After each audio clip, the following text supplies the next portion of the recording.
Et Rudy, alors que la fête juive de Hanouka débute ce soir et concorde cette année avec Noël, l'espoir de revoir rapidement les otages israéliens a été quelque peu douché ces dernières heures. Oui, Israélien responsable du mouvement terroriste Hamas dos à dos, alors que des négociations indirectes sont en cours au Qatar. Le mouvement islamiste Hamas accuse l'État hébreu de poser de nouvelles conditions pour instaurer une trêve. On rejoint en Israël notre correspondant Frédéric Simon. Frédéric, bonsoir. De son côté, Israël accuse le Hamas de donc poser de nouveaux obstacles.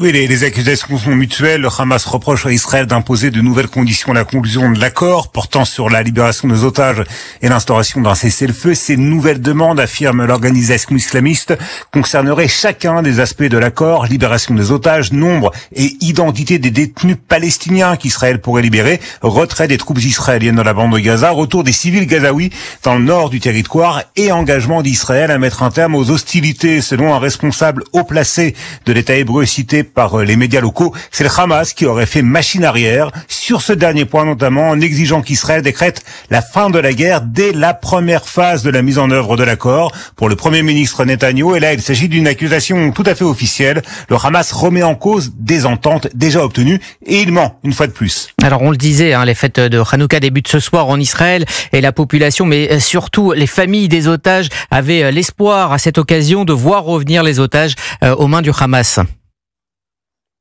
Oui, car ces dernières semaines, les proches des otages et les Israéliens dans leur ensemble se permettaient d'être relativement optimistes, plus qu'auparavant en tout cas.